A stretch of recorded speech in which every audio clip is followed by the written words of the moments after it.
आनंदपुर में एक ज़ईफ़ा मुफलिस मटके वाली थी सुमित्रा। सुमित्रा रोज मटके बनाया करती थी। अम्मा, ये मटका कितने का है? 200 रुपए का है बेटी। अरे बाप रे, इतने में तो स्टील का घड़ा आ जाता है अम्मा। मैं तो इसके सिर्फ 100 रुपए ही दूंगी।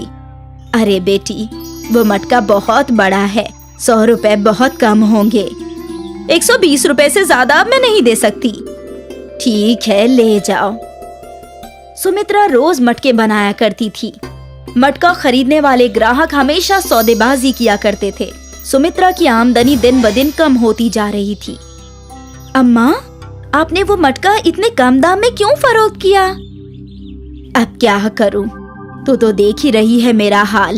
एक तो लोग सौदेबाजी करते हैं, ऊपर से दिन ब दिन मटका खरीदने वाले खरीदार कम ही होते जा रहे हैं। सबको स्टील के घड़े ही चाहिए।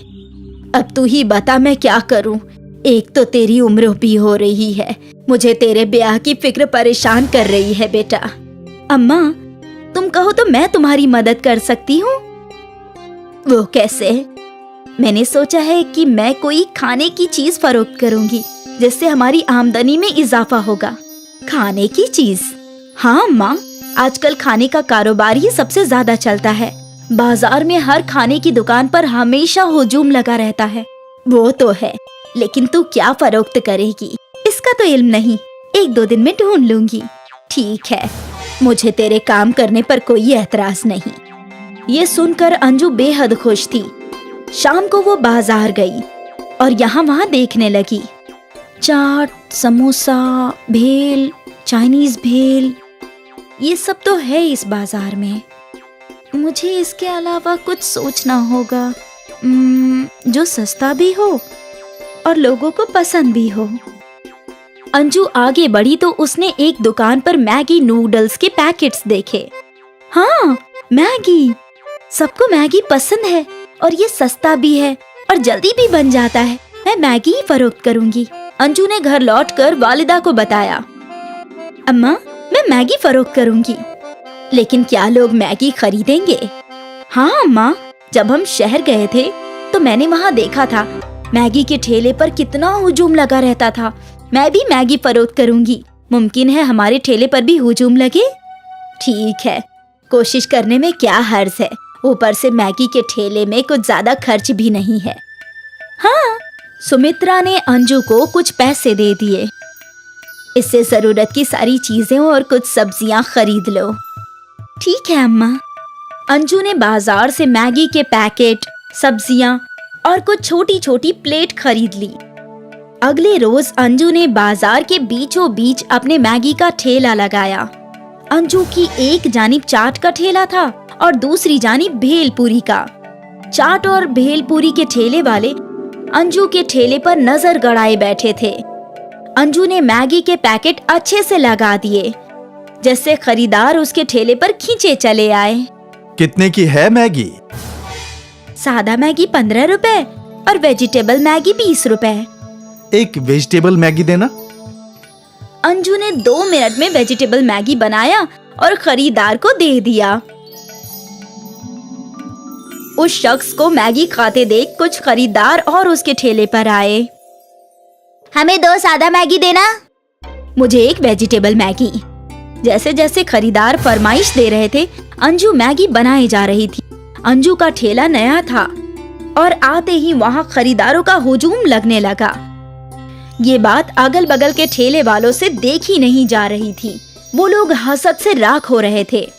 काफी अच्छा जायका है गर्मा गर्म मैगी का। शुक्रिया। गर्मा गर्म मैगी खरीदारों को बेहद पसंद आ रही थी।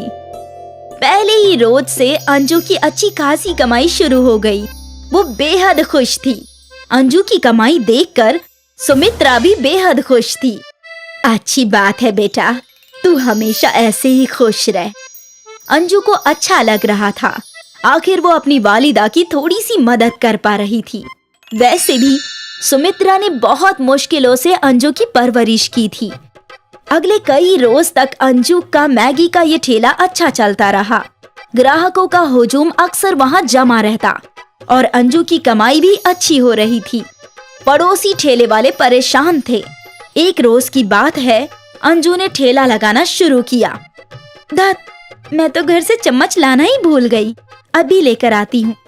अंजू घर की जानिब दौड़ पड़ी और ये मौका देखकर उस पड़ोसी ठेले वाले ने उसके बर्तन चुरा ली, उसकी कढ़ाई और प्लेट्स वगैरह। अब इन चीजों के बगैर कैसे मैगी बनाओगी?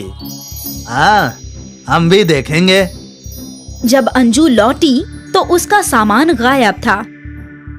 आपने मेरी कढ़ाई और बर्तन देखे क्या? मैंने नहीं देखा। आपने? मेरे पास वक्त ही नहीं है किसी और को देखने का। अब अंजू परेशान हो गई। वो घर की जानिब वापस दौड़ पड़ी। क्या हुआ? अंजू ने सुमित्रा को चोरी की बात बताई। अब नई कढ़ाई और प्लेट्स खरीदने में फिर से पैसे लगेंगे। तभी सुमित्रा का तवज्जो मिट्टी की हांडी और छोटी छोटी मटकियों की जानिब गया। लेकिन फिलहाल के लिए तुम ये इस्तेमाल कर सकती हो। मटकी की हांडी में मैगी बनाओ और इन छोटी छोटी मटकियों में खरीदारों को दो। लेकिन अम्मा, आज के लिए ऐसा कर लो, कल देखते हैं। ठीक है। अंजू ने वो मिट्टी की हांडी और छोटी मटकियां उठाई और वापस ठेले पर लौट आई और उसने अपना ठेला अच्छे से सजा दिया। इस मर्तबा उसके ठेले में कढ़ाई के बदले मटकियां। आज ये क्या नया है? अंजू को समझ नहीं आ रहा था कि वो क्या बोले। मटका मैगी। मटका मैगी? ये कुछ अलग है। मुझे एक वेजिटेबल वाला दो। अंजू ने मिट्टी की हांडी में मैगी बनाई और छोटी मटकी में खरीदार को पेश किया। उस खरीदार ने वो मैगी चखी। वाह, ये तो कमाल है, कबल से भी बेहतर। कई और खरीदारों ने मटका मैगी की फरमाइश की। अंजू सभी को मटका मैगी खिलाने लगी। ये तो कमाल है, बेमिसाल। ऐसी मैगी हमने कभी नहीं खाई। खरीदारों को मटका मैगी बहुत ही ज्यादा पसंद आई थी। कल से हम यही मैगी खाएंगे। जी बिल्कुल। अंजू समझ गई थी कि मटका मैगी ही उसकी आमदनी में इजाफा कर सकता है। उसके पड़ोसी ठेले वाले और परेशान हो गए। उन दोनों ने क्या चाहा था और क्या हुआ? अगले रोज अंजू का ठेला खुलने से कबल ही वहाँ खरीदार खड़े थे। अंजू ने आते ही काम शुरू कर दिया। अब वो धड़ाधड़ मटका मैगी बनाते जाती और खरीदारों को पेश करती जाती। खरीदार भी बेहद खुश थे। अंजू की आमदनी में कई गुना इजाफा हो गया। कुछ ही रोज में सुमित्रा भी अंजू के साथ मैगी के ठेले पर काम करने लगी। दोनों माँ बेटी मिलकर दिन के हजारों रुपए कमाया करते थे। अब सुमित्रा को अंजू की शादी की फिक्र नहीं थी। सोचा नहीं था कि मेरी बेटी इतनी बड़ी हो गई है कि मुझे उसकी फिक्र करने की जरूरत ही नहीं। हे ऊपर वाले, तेरा लाख लाख शुक्रिया। सुमित्रा और अंजू बेहद खुश थी। लेकिन वहीं अंजू के पड़ोसी ठेले वाले बहुत मायूस थे। हमने क्या करने का सोचा था और क्या हो गया? वो कहते हैं ना, किस्मत खराब हो तो ऊंट पर भी बैठे शख्स को कुत्ता काट लेता है। वैसे ही अगर किस्मत अच्छी हो तो बुरा करने पर भी भला ही हो जाता है। हम दोनों को कोई और कारोबार करना चाहिए। हाँ, अब यहाँ हमारी दाल नहीं गलेगी। अब यहाँ लोग सिर्फ मटका मैगी खाने आएंगे। अंजू के पड़ोसी ठेले वालों ने अपना बोरिया बिस्तर उठाया और वहाँ से रुखसत हो लिए। अंजू का मटका मैगी दिन ब दिन मशहूर होता जा रहा था। उसे कहाँ इल्म था कि मजबूरी में इस्तेमाल किया हुआ मटका कमाल कर जाएगा। इरफान और मकबूल दो दोस्त थे। मकबूल की चिकन बेचने की दुकान थी और इरफान फिलहाल के लिए बेरोजगार था। क्या हुआ दोस्त, आज भी कोई नौकरी नहीं मिली? अब क्या बताऊं, समझ में नहीं आ रहा। इतनी तालीम का क्या फायदा जब एक नौकरी भी नहीं मिल रही। अब समझ में नहीं आ रहा कि क्या करूं। अब तो मुझ पे रुखसाना की भी जिम्मेदारी है। तुझे इतनी जल्दी निकाह नहीं करना चाहिए था मेरे दोस्त, लेकिन अब जब तूने निकाह कर ही लिया है तो काम बढ़ाना और ढूंढना ही होगा। तुम तो जानते ही हो कि कैसे हालात में मेरा निकाह हुआ है। अगर निकाह नहीं करता तो रुखसाना के अब्बा उसका निकाह कहीं और कर देते, लेकिन अब निकाह के बाद इतनी सारी जिम्मेदारियां आ गई हैं। समझ में नहीं आ रहा कि क्या करूं। अरे इरफान, तू शौरमा बनाना जानता है ना? हाँ हाँ, तो शौरमा की दुकान क्यों नहीं खोलता? दुकान खोलने के लिए भी तो पैसों की जरूरत होगी ना, वो कहां से लाऊंगा? मैं हूं ना, मैं तुझे कर्ज दे दूंगा, तेरा धंधा चल पड़ेगा तो लौटा देना। हाँ वो भी है। इरफान खुश होकर अपने घर गया और रुखसाना को ये सारी बातें बता दी। अल्लाह का शुक्र है, आपको कोई रास्ता तो मिला। अब जल्दी ही मेरी शौरमा की दुकान लगेगी, उम्मीद है अच्छी कमाई होगी और हमारे हालात भी बेहतर हो जाएंगे। होंगे ही, मैं दुआ करूंगी। मकबूल से पैसे कर्ज में लेकर इरफान ने शोरमे की मशीन खरीद ली। वो मकबूल से ही चिकन लेने लगा और उसकी शौरमे की दुकान शुरू हो गई। अरे भाईजान, एक शौरमा देना। हाँ हाँ, अभी लो। धीरे धीरे इरफान के शौरमे की दुकान पे कस्टमर्स की भीड़ लगने लगी। जायका तो बेहतरीन है भाई। होगा ही, सारे मसाले मैं घर पे ही बनाता हूँ। वाह बढ़िया, मजा आ गया भाई खाकर। इरफान खुश था कि उसके शौरमे लोगों को पसंद आ रहे थे। उसके ग्राहक बड़े मजे से शौरमा खाने आते थे। एक दिन घर पे बैठकर वो हफ्ते की कमाई गिन रहा था। 4,000 रुपए का मुनाफा हुआ है। इसमें से 2,000 रुपए हमारे घर के खर्च के लिए और सामान के लिए रखता हूँ और 2,000 रुपए मकबूल भाई का कर्ज लौटा देता हूँ। हाँ हाँ, यही बेहतर होगा। ऐसे ही चलता रहा तो जल्दी ही मकबूल भाई का सारा कर्ज चुकता हो जाएगा। बिल्कुल। उस दिन इरफान ने मकबूल को कर्ज की पहली किश्त लौटा दी। लगता है तेरा धंधा बहुत अच्छे से चल पड़ा है इरफान। हाँ भाई, दुआ करो ऐसे ही चलता रहे। हाँ हाँ बिल्कुल चलेगा, तू ऐसे ही मेहनत कर। हाँ भाई करूँगा। इरफान रोज शाम को अपने शौरमे की दुकान लगाता और उसके आते ही ग्राहकों की कतार लग जाया करती थी। एक शौरमा देना। मुझे भी 2 गार्लिक शौरमा पार्सल। मुझे भी एक शौरमा। जी अभी देता हूँ। दुकान खोलने से बंद होने तक इरफान के हाथ चलते ही रहते थे। कस्टमर्स आते ही रहते थे। हर रोज रात को 10 बजे इरफान दुकान बंद करता था और अपनी कमाई देखकर वो बेहद खुश होता। जुबैर रोज इरफान की दुकान पर भीड़ देखा करता था। शौरमे के कारोबार में बहुत मुनाफा है, मुझे भी शौरमा का कारोबार करना चाहिए। इरफान तो 80 रुपए में शौरमा बेचता है, मुझे इससे कम कीमत में बेचनी होगी, तभी लोग मेरा शौरमा खाएंगे। जुबैर हिसाब लगाने लगा कि वो कैसे शौरमे की कीमत घटा सकता है। मुझे सस्ता चिकन ढूंढना होगा। और सस्ते चिकन की तलाश में जुबैर कई चिकन की दुकानों पर गया। सभी जगह उसे वही रेट मिल रहा था। आखिर वो अकरम की दुकान में गया। अकरम बेईमान किस्म का शख्स था। अरे भाईजान, मुझे चिकन रोज 10 किलो चाहिए, लेकिन कीमत वाजिब नहीं लग रहा। फिर तो एक ही रास्ता है। वो क्या? तो मरी हुई मुर्गियाँ खरीद ले। मरी हुई मुर्गियाँ तुझे 50 रुपए किलो मिलेंगी। लेकिन मरी हुई मुर्गियों से कोई नुकसान तो नहीं? अरे नहीं नहीं, होटलों में मरी हुई मुर्गियां ही तो जाती हैं। किसी का बात नहीं समझ सकता कि जो मुर्गी वो वहां खा रहा है वो जिंदा काटी गई थी या मरी हुई। लेकिन इससे सेहत पर कोई नुकसान तो नहीं होगा ना? अरे भाईजान, कुछ नहीं होता। वैसे भी जब हम लोग मुर्गियों को यहाँ से वहाँ ले जाते हैं तो रास्ते में कुछ मुर्गियाँ दबकर मर ही जाती हैं। इन्हें खाने में कोई नुकसान थोड़ी ना है। ठीक है, तो हम सौदा पक्का करते हैं। तुम रोज मुझे 50 रुपए के हिसाब से 10 किलो चिकन देना। पक्का। जुबैर ने शौरमा बनाने की मशीन खरीद ली और फिर इरफान के शौरमे की दुकान के बगल में ही उसने अपनी दुकान खोल ली। जुबैर ने बड़ी सी तख्ती पर रेट लिखवा दिया। जुबैर 50 रुपए में शौरमा बेच रहा था। अब जब लोग वहां पहुंचे तो काफी लोग जुबैर का कम रेट देखकर उसकी दुकान की ओर मुड़ गए।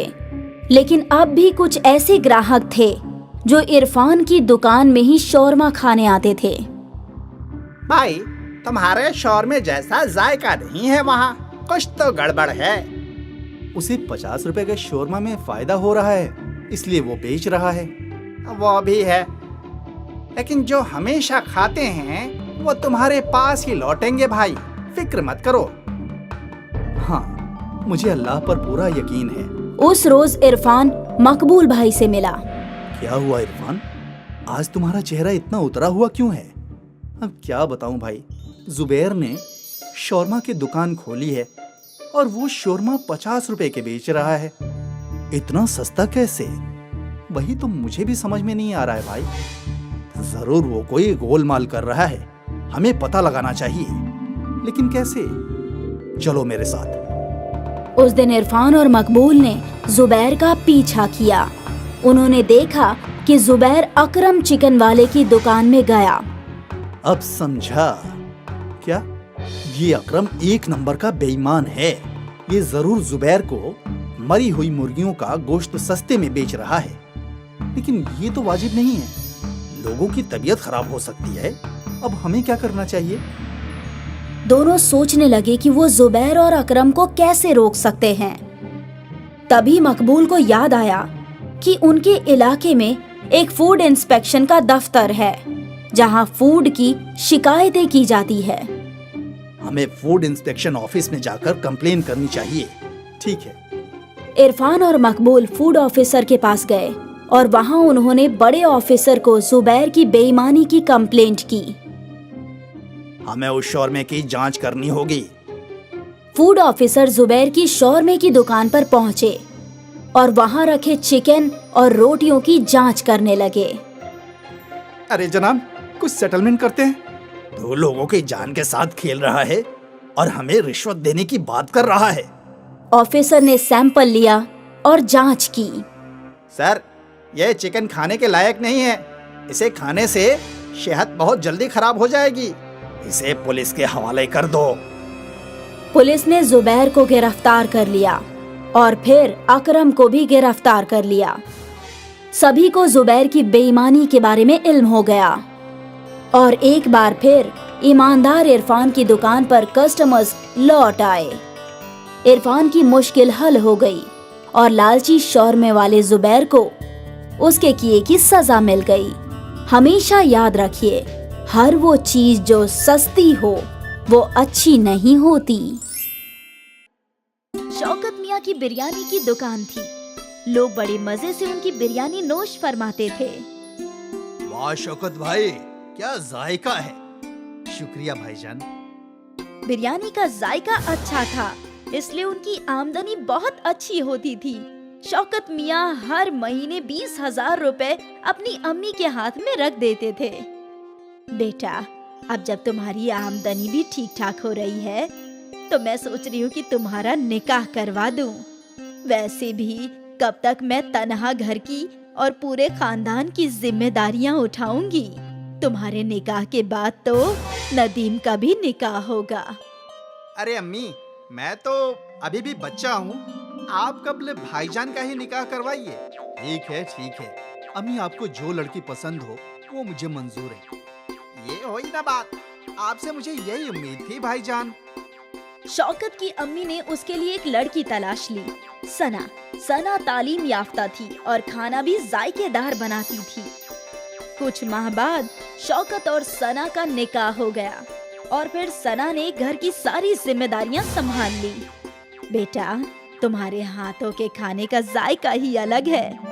हाँ भाभी जान, लेकिन बिरयानी में भाईजान का कोई हाथ नहीं पकड़ सकता। हाँ वो तो है।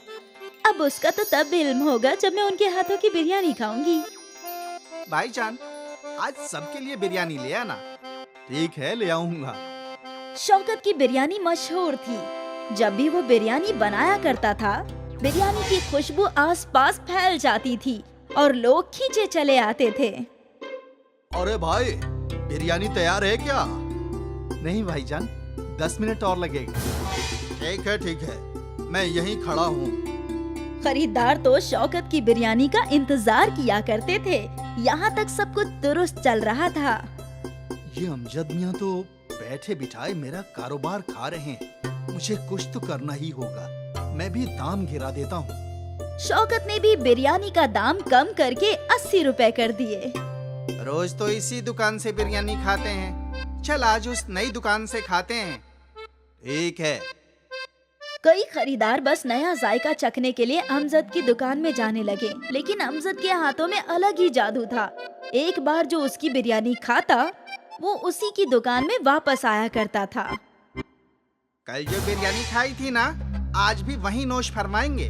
हाँ बिल्कुल, उस बिरयानी को भूलना मुमकिन नहीं है। आहिस्ते आहिस्ते शौकत के खरीदार कम होते जा रहे थे। शायद ये बस कुछ रोज की बात है। अमजद की दुकान नई है, इसलिए लोग वहाँ बिरयानी का जायका ले रहे हैं। कुछ रोज बाद मेरे खरीदार लौट आएंगे। शौकत ने खुद को ये बात समझाने की कोशिश की, लेकिन कारोबार का नुकसान उसे परेशान कर रहा था। अब घर पर भी वो अक्सर फिक्र में ही रहा करता था। क्या हुआ शौकत, तू इतना परेशान क्यों है? अब क्या बताऊं अम्मी, मेरी दुकान के बगल में एक और बिरयानी की दुकान खुल गई है। आहिस्ते आहिस्ते मेरे सारे खरीदार वहीं जा रहे हैं। ऐसा चलता रहा तो एक रोज मुमकिन है दुकान बंद करने की ही नौबत आ जाए। ऐसा कुछ नहीं होगा बेटा, अल्लाह मालिक है। मुमकिन है ये सिर्फ कुछ ही रोज की बात हो। मैं भी यही दुआ कर रहा हूँ अम्मी। शौकत परेशान था और ये बात पूरे खानदान को बुरी लग रही थी। उस रात सना ने शौकत से पूरा माजरा पूछा। तो अगर दाम कम करने की वजह से खरीदार दूसरी दुकान में जा रहे हैं, तो क्यों ना हम भी दाम कम करके देखें? और कम कैसे कर पाएंगे बेगम?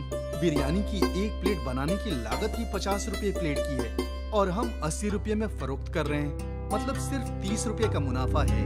अगर ये भी कम कर दिया तो घर का खर्च कैसे चलेगा? तो क्या हम बिरयानी बनाने के लिए इस्तेमाल होने वाली चीजें सस्ती नहीं खरीद सकते? बिरयानी में सबसे महंगा चावल है। तकरीबन बासमती चावल कैसे सस्ते मिल सकते हैं? अब मैं बासमती चावल को सादे चावल के साथ बदल तो नहीं सकता ना। अगर हम बासमती चावल को किसी और चीज के साथ बदलें तो? मतलब मैगी की बहुत सारी जायकेदार चीजें बनती है। अगर हम मैगी की बिरयानी बनाए तो हमारी लागत भी कम हो जाएगी। मैगी बिरयानी, ये पहली मर्तबा सुना है। आजकल अलग चीजें ही फरोख्त होती हैं। एक मर्तबा कोशिश करके तो देखते हैं। ठीक है, वैसे भी अभी कुछ चल नहीं रहा है तो वही कर लेते हैं। अगले रोज शौकत ने रोजाना की तरह बिरयानी बनाई और इस मर्तबा उसने बासमती चावल के बदले मैगी डाले।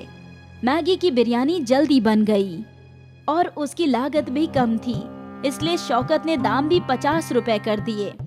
बाहर बड़ी सी तख्ती भी लगा दी, मैगी बिरयानी 50 रुपए। ये मैगी बिरयानी क्या होता है? मैगी का इल्म है और बिरयानी का भी इल्म है, लेकिन मैगी बिरयानी आज तक नहीं खाई। चल वही नोश फरमाते हैं। हाँ हाँ। मैगी बिरयानी का नाम पढ़कर कई ग्राहक उसकी बिरयानी खाने पहुँचे। वाह वाह, बहुत अच्छी है। ऐसी मैगी बिरयानी मैंने कभी नहीं खाई। वो इसलिए क्योंकि ये मैगी नहीं, मैगी बिरयानी है। वाह भाई, ऐसा जायका कहीं नहीं चखा।